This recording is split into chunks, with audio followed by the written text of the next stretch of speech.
Analyzing risk. So, analyzing risk plays a major part in ensuring that our environment is secure for our organizations, right? And by assessing and identifying specific risks that can cause damage to our network, to our hardware, to our people, um, we can help to mitigate any of these threats and establish the correct ways to prevent any possible damage, right? So, in this lesson, we are going to um, analyze organizational risk and analyze the business impact of risk. And risk, assessing risk is a job unto itself. There are people who spend their whole careers simply analyzing risks and assessing the possibility of them to any given organization. So, risk management. Risk management is going to be the process of identifying risks, analyzing them, developing a response strategy, uh, and mitigating their future impact. Right. So we need to know what's what we need to protect our organization against. What really is a risk? We need to be able to find out what's going to help us determine the risks on our network, and try to avoid anything that can come up later. So um, that's going to be a big part of our risk analysis. And when it comes to risk management, um, we're going to need to use this um, cyclic cyclical phase process um, to identify the and assess the risks in our systems, analyze their potential impacts and on our system, formulate our response strategies, and mitigate our the potential for impacts on our security in the future. Right, and then we start back all over again, identifying and assessing the risks in that system. So it is a circular way of doing things. All right, so components of risk analysis. Risk, once again, is the likelihood that a threat can actually exploit a vulnerability or cause some type of damage, right? And so when we perform risk analysis to determine if a risk actually exists, we need to identify the potential threats and determine if there are vulnerabilities in our systems and that a threat that can actually exploit, right? Um, you might have bulletproof glass or something like that, and it's like 10 inches thick, and somebody can shoot through that, try to shoot through the glass all they want to, but they're never getting through, right? So in that case, that vulnerability, that threat cannot exploit the vulnerability of of the glass shattering, right? Um, Another example, maybe a business is located next to a railroad and the train derails and there's toxic fluid everywhere, and the business might be forced to into inactivity um, for days or weeks while the cleanup occurs, right? So that would be a vulnerability and a threat to our business that was located next to the railroad tracks, or maybe a key manufacturing staff ex- they're going on strike, right? And then they threaten to damage equipment beforehand to heighten the impact of their actions, right? Or a key supplier is unable to provide, you know, the dough for our cookies if we're the Keebler Elf company, right? And so that's going to mess up our principal product there. So we need to determine the vulnerabilities that we have that the threat can exploit. So the threat being um, the train, the threat being a strike, the threat being a bullet, and then determine the possibility of it happening. How often is the train going to derail? How often is somebody going to try to shoot through your bulletproof glass? Um, Hopefully not very often. Uh, and then we need to determine the threat of the damage, right? So if our grass is thick enough, not going to happen. If it's not, definitely might. If the train's never had an accident before, or it doesn't carry toxic fuel, then hopefully we'll be fine, right? Um, so we have several different phases along with risk analysis. So risk analysis is going to be the process used for assessing risk damages that can affect our organization. So we have an asset ID.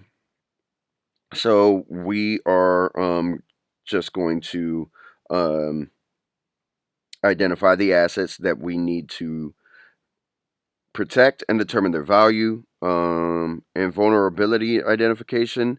Um, we're going to try to locate any weaknesses of our critical areas and our places that are susceptible to vulnerability. Um, we're going to want to do something called a vulnerability scan, most likely, and this is a automated program which can help determine weaknesses in our system. However, vulnerability scanners sometimes give false positives, so we'll want to have somebody that really understands them to do that. Um, in our in our threat assessment, we're going to want to understand our vulnerabilities and how they may take advantage or exploit any threat might take advantage or exploit those vulnerabilities that we've identified. The probability quantification. So this is going to be quantifying the likelihood or probability that a threat will exploit our vulnerabilities. Then we have impact analysis. So once we've kind of figured out the probabilities here, we need to determine what the impact of it happening would do to our organization, right? And this might be the impact of recovering, or it could be the impact of how much is it going to cost us to try to prevent this, right? Might cost us $1 million, right? And then we have our countermeasure determination. So determining and developing countermeasures is what's going to be done here, and our countermeasures have to provide a decent level of protection.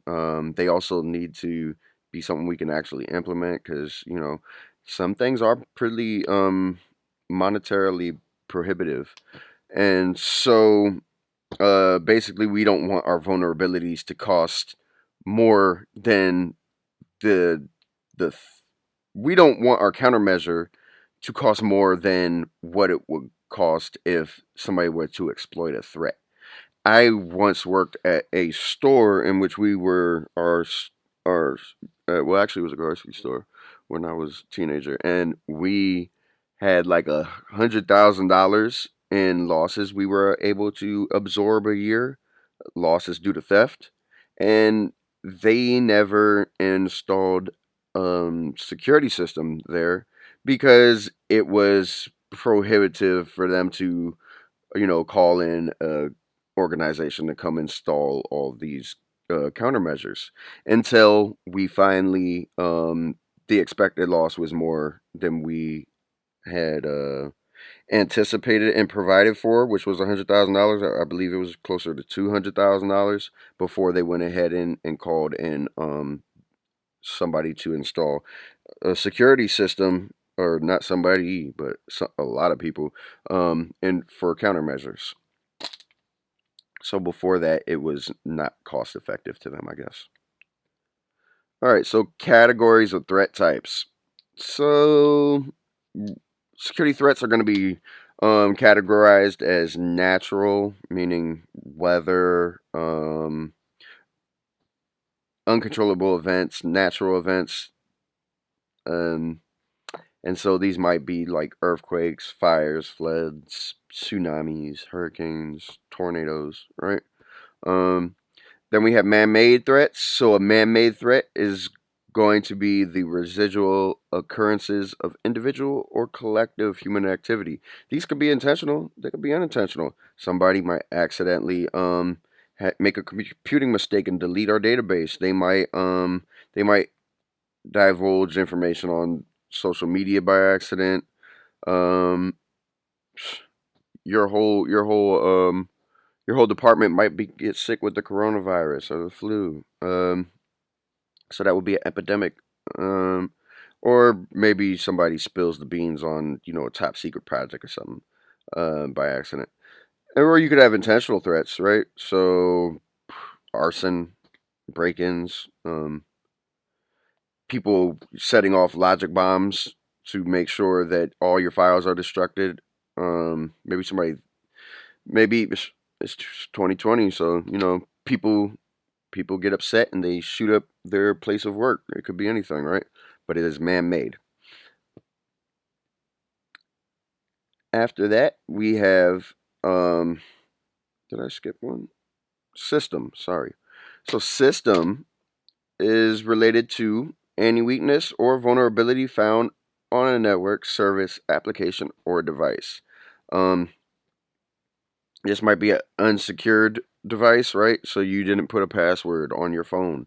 Um, maybe your VMs are unstable. Maybe you don't have a password on your access point, right, for the internet. Maybe you clicked on maybe you're getting spam or getting phishing emails and you accidentally click on one of them and give them your information, right? So those would be system vulnerabilities. All right, so risk analysis. We have several different methods when it comes to risk analysis. We have qualitative, quantitative, and semi-quantitative. So qualitative analysis analysis is going to provide methods for using descriptions. Well, they're going to use descriptions there to and words to measure the amount and impact of a risk, such as high, medium, low. That they are going to be scenario based, and they have a weakness, because this type of stuff is subjective, right? What do you think about you know do you think it's a high possibility that you get that any given that you're gonna have a tornado this year or you're gonna have a blizzard this year, right? Yeah, maybe. I think that's high, right? But we have quantitative as well, and quantitative, in my opinion, is a bit better because it's going to rely solely on numeric values. Data is going to be analyzed with historical records, experiences, best practices of other entities in our organizations, and however, some things are not quantifiable really. Maybe our employees' feelings or something like that, right? They're not as easily quantifiable, right? How do you feel about our company, right? That's more of a qualitative measure. So you're gonna have to strike a balance, but where you can, if you can use a numeric value, it's a lot easier to figure out what the risk how likely a risk may be to happen. And then we have semi-quantitative. So semi-quantitative is going to use descriptions and numeric values to find that middle ground between the two of them, right? Risk calculation. So risk calculation is going to focus on our financial and operational impacts, when it comes to risk and threats. Uh, the risk calculation is basically a formula that takes into account the worth of our asset, the impact for risk, and the likelihood for each threat, right? And then we're going to weigh that against the potential costs of fixing these vulnerabilities. So a lot of organizations are going to use things like single loss expectancy, which is the financial loss and expected from a single adverse event. Annual loss expectancy, which is the total cost of a risk to an organization, and the annual rate of occurrence, which is the number of times per year that a particular loss is expected to occur. So going back to my grocery store analogy, right? So we have, in this case, we had $100,000 expected.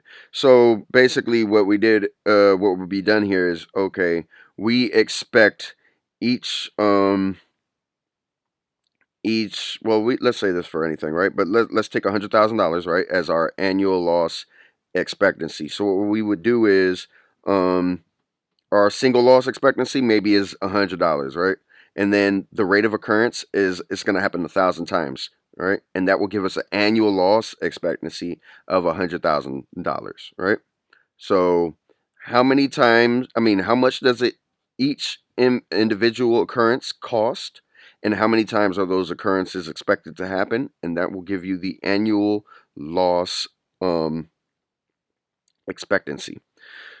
So the risk, when it comes to calculating risk, right? A company might calculate stuff like, okay, um, we have a 90% probability chance that we're going to have a port scan attack on any given day. However, we have a high threat of that, right? However, we don't consider that to be a risk of a lot of damage, because they're just doing a scan on us. So the cost of us to harden our system to prevent any scans from happening ever would outweigh the potential of loss here, right? So here we have a vulnerability table. These can end up being quite large. In this case, I believe we are looking at some sort of plant. Um, so we have vulnerabilities here. So we have our flood damage, our electrical failure, or a flu epidemic. So these are potential vulnerabilities at our plant, right? And so what is being identified here, right? What resource is being identified? Our physical plant for flood damage. And the risk of occurrence here, they gave it a 5 for high. Uh, Apparently, we are on a floodplain here. I'm not sure why the risk of flood damage should be so high. Um, and then we have its impact. So it's close to $1 million. And how are we going to mitigate this possibly? That's going to be with physical adjustments and flood insurance, right? So maybe for physical adjustments, maybe I don't know, build a seawall or something, right? And then we have electrical failures, right? It's the identifications, the identified source is the physical plant. The risk of occurrence is low, apparently, and then it costs 100,000, and we are gonna mitigate this with a generator and a uninterrupted power supply. Or maybe we have a flu epidemic within our personnel, right? So they give that a 4, so there's generally a little medium high risk.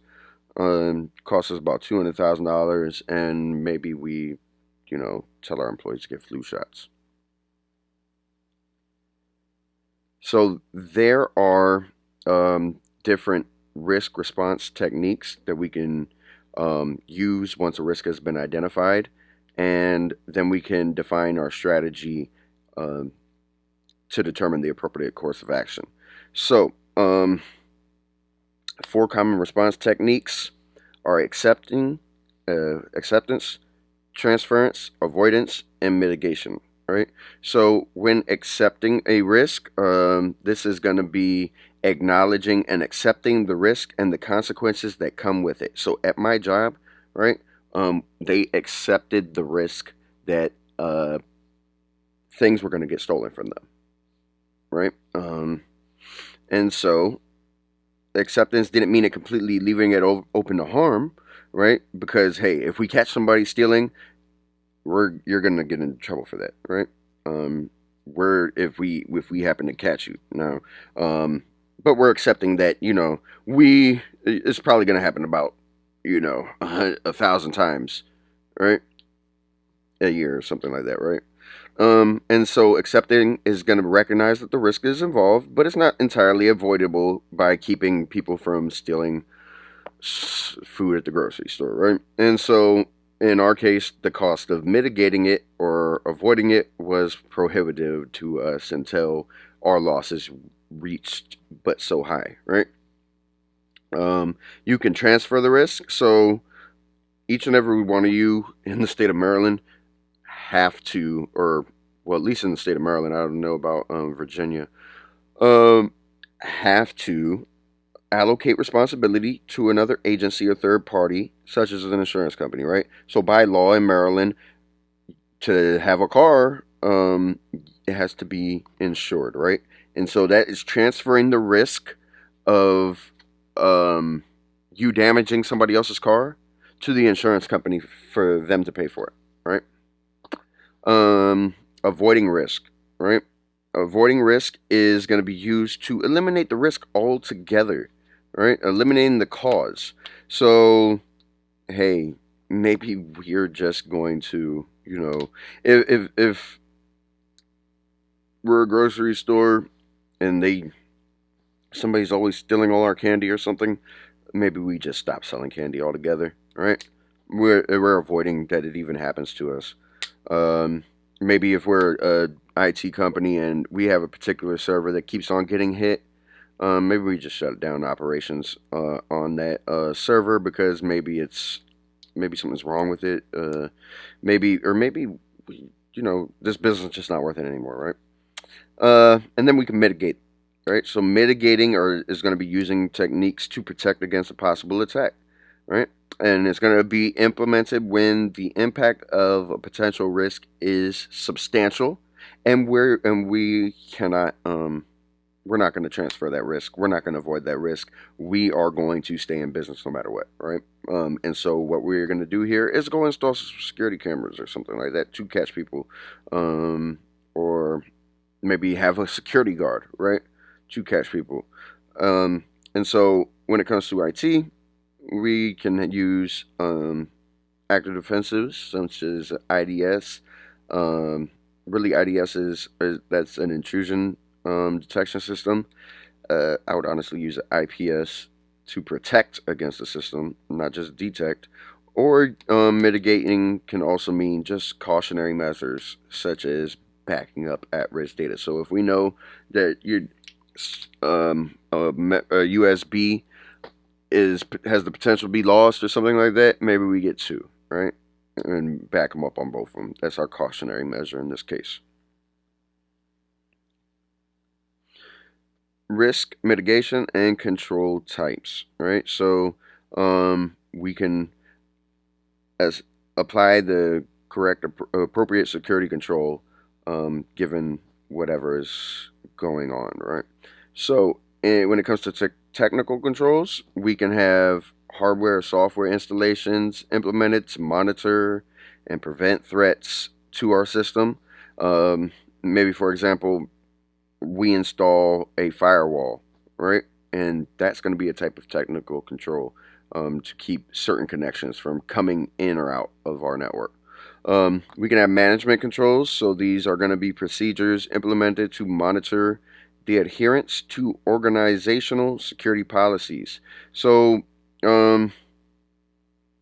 management controls are designed to control operational efficiency and monitor and monitor. We need to monitor our security policy compliance, right? So, an example, maybe we have regularly scheduled security scans, and then we're going to audit on top of that to check for compliance, right? Then we can have operational controls.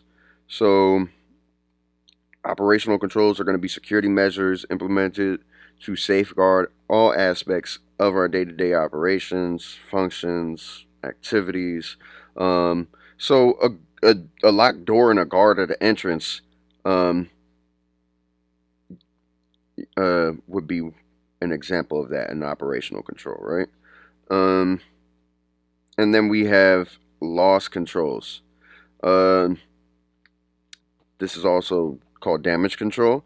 These are going to be security measures implemented to prevent key assets from being damaged. So this would include reducing the chances of a loss occurring, right? Or reducing the severity of a loss if it occurs, when it occurs, right? So that way, hey, if we have a fire extinguisher and a sprinkler system, and maybe an alarm to get the fire trucks here as soon as possible, this will reduce any property damage, hopefully. Change management. So, change management is a systematic way of approving and executing change in order to assure maximum security, stability, and availability of information technology services. So, when we make changes to our hardware, software, infrastructure, our documentation, there's a risk of having unanticipated consequences from doing that, right?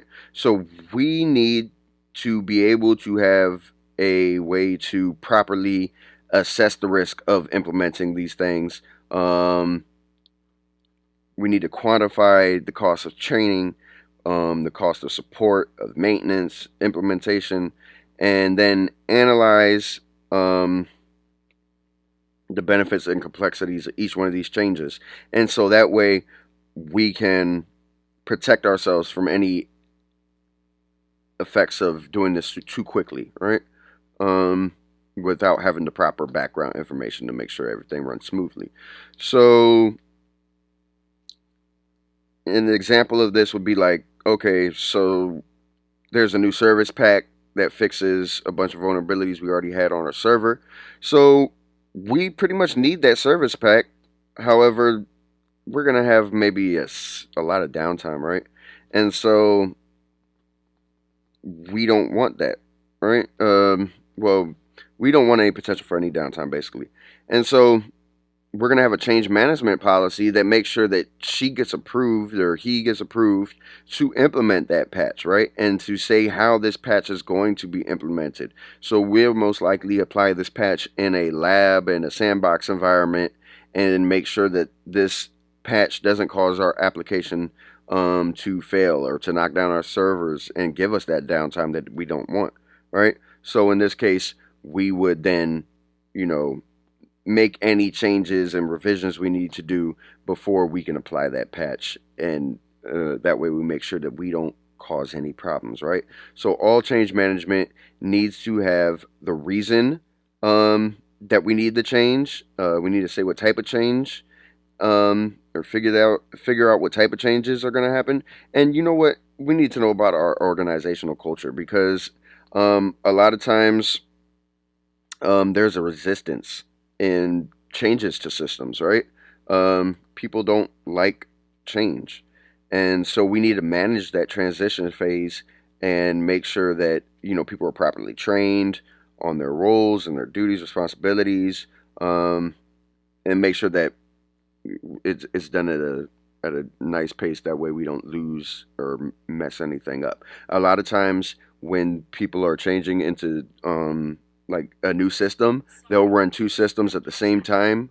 That way we can make a smooth transition. And so after we're finished with that, we're going to conduct a post-project review and make sure that we actually we're implementing that change as smoothly as possible, and what things we may be able to do to make that change better in the future and for any other new changes, right?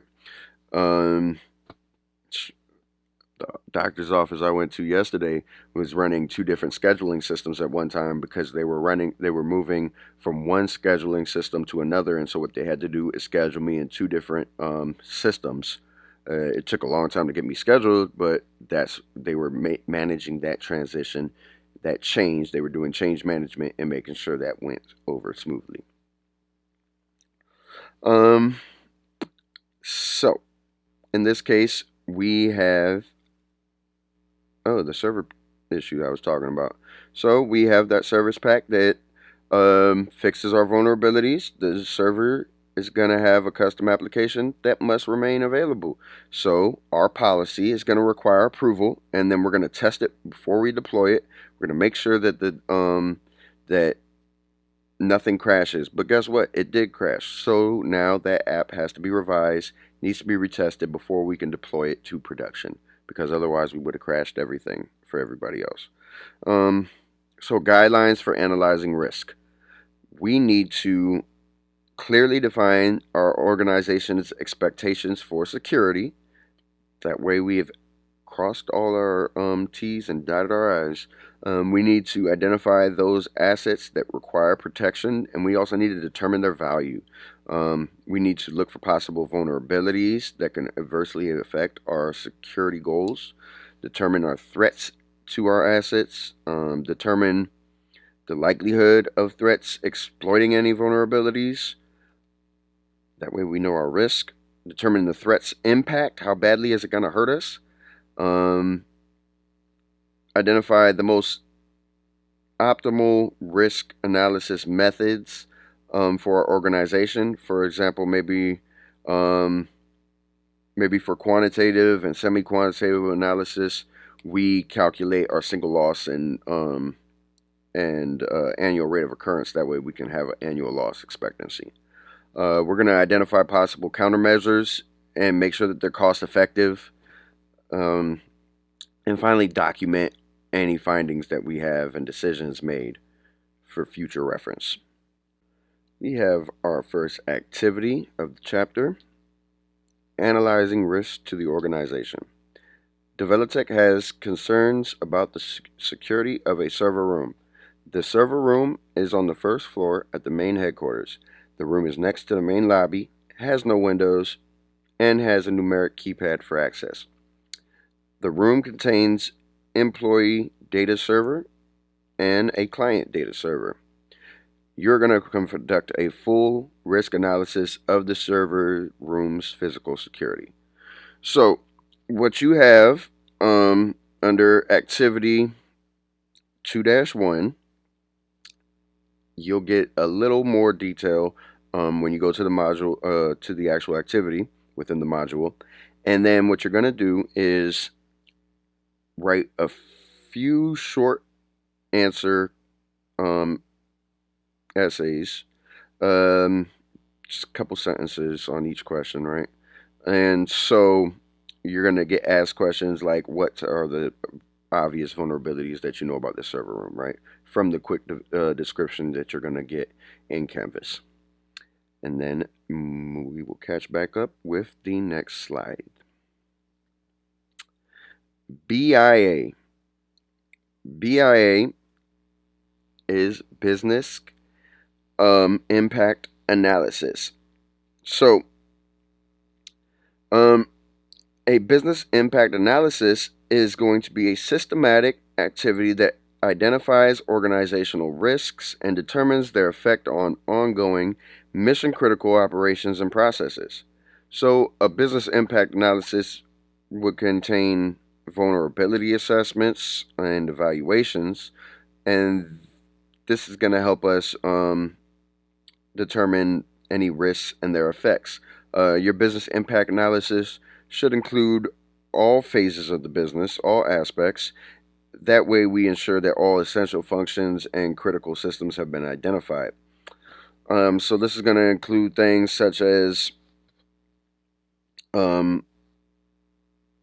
estimation of downtime and effective financial loss, resources needed to restore them, the probability of a reduced impact, and the prioritization of critical business processes. So, for instance, maybe we have a railroad bridge and the local river washes over it, right? And now our employees can't get to our job location, right? And so we are going to estimate the cost to the organization for our lost manpower and our loss of production, right? So this is going to be a big step in creating what we're going to call a business continuity plan that we're going to get a whole lot deeper into towards the end of the course. So, impact scenarios. There are going to be a bunch of different ways that risk can have effects on the impacts on our organization. And we need to think about some of these scenarios. So we can have scenarios in which a natural disaster or intentional man-made attack um, actually jeopardizes the lives of our employees or our customers, right? And these could be severe weather events, seismic events, arson, fire, terrorist attack, meaning here in the United States, most likely mass shooter, right? Um, we can have property, physical damage to our buildings or other property, right? And this can occur from natural disasters or man-made attacks as well, right? So severe weather, seismic, arson, terrorists, break-ins, equipment, all of those can affect our property. Safety. Um, Once again, these are the usual suspects, right? Weather, seismic, arson, terrorist attacks. Also, maybe excessive illness or an epidemic, maybe COVID-19, right? Um, so this is going to affect our employees' personal safety in general. And then finally, we have finance. So that's a big one. Hey, we're an organization. We're about our bottom dollar, I guess. So once again, all the usual suspects, along with maybe we have equipment damage or our files are destroyed. Um, Maybe somebody discloses proprietary information, top secret information. You might have user errors. They deleted something they shouldn't have, allowed something they shouldn't have. Maybe people are talking too much on the internet. Maybe we had cloud computing going on and our third party lost our information. We could have excessive employee illnesses, which is going to mess up our bottom line. Um, Maybe people are using unsecured devices, allowing for man in the middle attacks. Maybe our virtualization is just horrible and we just can't get any work done because our VMs are too slow. Or maybe we have vulnerabilities in our email or in account management in which, somebody does a shark tank on us and tricks our, our, our staff into sending them $400,000 over the internet, which just recently happened. And then we have our reputation, right? And reputation means a lot in life and in organizations, right? Um, we can have man-made and system risks here, and in this case, maybe our organization didn't respond in time after our services were disrupted or damaged, right? Or maybe we're always getting leaks, right? Our current administration is constantly getting leaks as to what's going on in the White House. Maybe you have a perception of reoccurring problems, right? What was that? Indonesian Airlines. They keep on having problems with their planes are getting disappeared and shot down. Or maybe that's Malaysia Airlines. Yeah, there's a perception that they are having a lot of problems. Maybe the susceptibility. You're always getting hacked, right? That's a blow to your reputation. Or maybe there was price gouging during a natural disaster, right? When there's been hurricanes and floods, certain businesses have been taking $4 cases of water and turning them into $40. Currently, with the coronavirus scare, everywhere seems to be out of hand sanitizer, apparently toilet paper as well, and that is a problem. I've seen a couple people when they were just walking to the store where they're asking employees like what happened to all the hand sanitizer, and then I saw a picture in which hand sanitizer was now $40 or $60, right? And that is price gouging during this viral scare. And then our response time for addressing information disclosure. So Equifax took a long, long time to tell everybody that they'd been breached, right? And so that kind of took a blow to their reputation as well. Privacy assessments.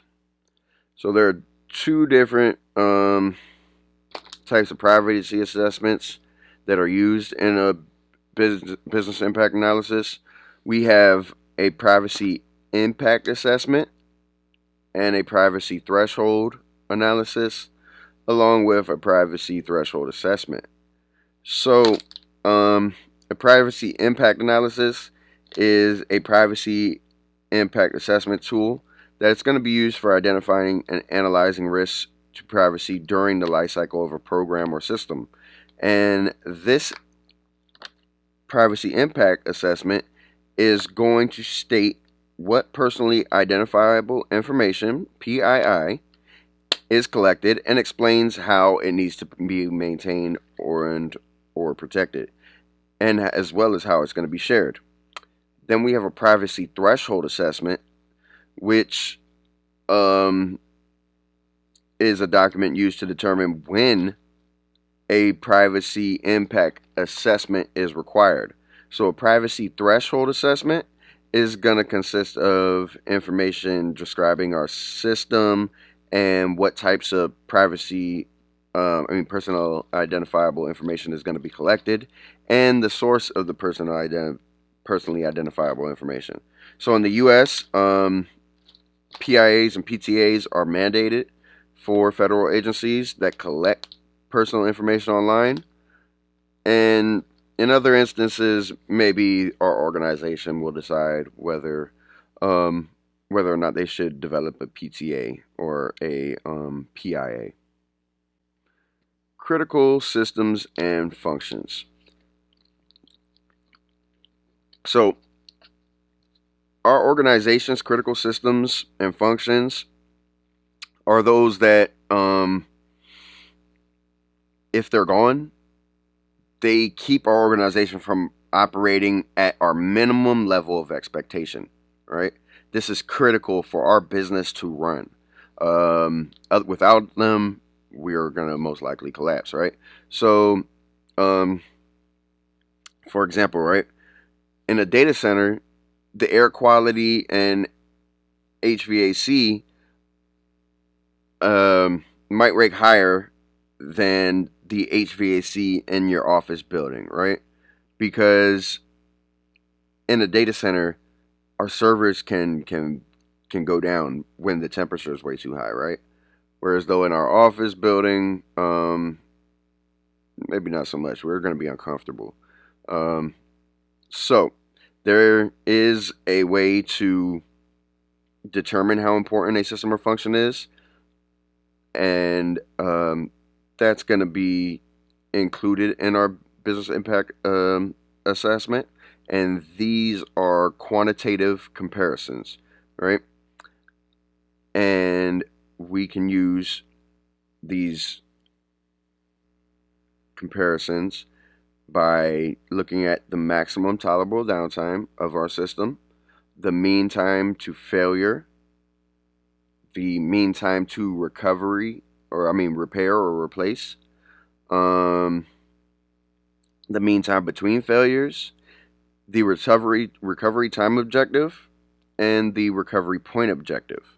And we'll get a little further into those. A maximum tolerable downtime, MTD, is the longest period of time that a business outage can occur without causing irrevocable business damage. So we're going to have an MTD for each business process. This can range from minutes to hours to days, and until how long we need to get back up and running, right? And so urgent functions might take 24 hours, but normal functions might be 7 days or something like that, right? And this is going to all vary by whatever type of company we are. And so the MTD is going to limit the amount of recovery time that we have to resume operations before it's a huge problem. So in this case, business failure. So maybe we have a medical supply company, and we've stockpiled an inventory for enough for 3 months to continue running business as usual. But after 3 months, we're not going to have any more supplies available, and so we're not. Our business is going to fail unless we get new supplies shipped in, right? Um, so that's the event in which, I don't know, our business partner went down, but we had stocked a whole bunch of supplies, right? And then, hey, our our MTD, our maximum tolerable downtime, is now hit, and our partner no longer was able to send us stuff for us to get back up and running as usual, so our business has failed. Right? All right. So then we have a recovery point objective. This is the longest period of time that an organization can tolerate data being unrecoverable. So an RPO is going to be usually expressed in hours, and usually in IT, we use this to determine the frequency of backups. So, for an example, maybe we have an RPO of 10 hours, then that means that every backup, we should have a backup performed every 10 hours at least, right? And so the interval between the last backup and whatever event that happens in this case should not exceed 10 hours. Because if that were to happen, then um, then we've lost. We didn't hit our recovery point objective. But if it happens within 10 hours, it doesn't exceed 10 hours, then we're within our organization's tolerance. Right? Recovery time objective. So our recovery time objective is the length of time within each business process that it takes to resume normal business operations and activities. So this is going to be the RPO, the recovery point objective, and the time spent preparing to resume processing. And so this needs to resume processing from whatever current state it's at. So this needs to be achieved prior to the maximum tolerable downtime. Then we have a mean time to failure. So the mean time to failure is the average time that a device or component is expected to be in operation, right? This is how long we know until this device is going to fail, basically. So it's going to be used to describe the reliability for devices or components that are not repairable. Or maybe by the time they need to be serviced or something. But the MTTF is going to be calculated as the hours of operation divided by the number of failures. So an MTTF is usually going to be expressed in hours or thousands of hours. And then we have a mean time to repair, right? And so the mean time to repair is the average time it takes for a device or component to recover from failure. So the MTTR of a component is going to be less than the RTO if the component is relevant to the recovery effort. Basically, the recovery time objective is going to incorporate the mean time to recovery and the time it takes to return to overall business operations. So the mean time to repair is going to be expressed in hours. And then we have a mean time between failures. This is MTBF. It's the rating on a device or component that predicts the time between different failures, right? And so this tells us how reliable a device or component is. And so should most likely be listed in thousands or tens of thousands of hours. So based on our mean time between failures, we're going to try to figure out our redundancy plan, right? How often do we need to replace this stuff? So as reliability goes up, as the mean time between failure increases. All right, guidelines for performing a business impact analysis. We're going to want to identify mission essential functions and critical systems. We're going to want to identify potential impact scenarios, followed by the mean tolerable downtime, the recovery point objective, the recovery time objective, the mean time to failure, the mean the mean time to repair, and the mean time between failures. After that, we also want to conduct privacy threshold assessments and privacy impacts when we're required by law. And then we want to identify any single points of failures. A single point of failure is going to be if this thing goes wrong, then it's going to mess up our entire building. or our organization. So you as a human being may be able to break an arm, but you break a neck, that's a single point of failure because, I mean, it's a high probability that you would um, no longer be alive. So we have our first activity or our final activity of this chapter, and it is going to be performing a business impact analysis. So, DevelopTech's storefront is the largest source of its revenue. On Monday at 9 a.m., an administrator accidentally wiped out all of its storefront servers. So it's no longer online for people to buy things. The store was taken down for all customers. The last backups were performed on Sunday at 9 p.m. A loss of transaction data for more than 6 hours can have serious consequences. All servers require a full restart and restoration, which will take about 8 hours per server. Not all servers can be restored at once. DevelopTech believes it can recover its storefront in 2 days. However, it cannot go without the storefront for more than 3 days. So what we're going to do here is we are going to read through our scenario. It'll be a little bit more in detail on Canvas. And then we are also going to calculate our mean tolerable downtime, recovery point objective. We're going to answer questions on whether we met our recovery point objective, and if we made it through our maximum tolerable downtime.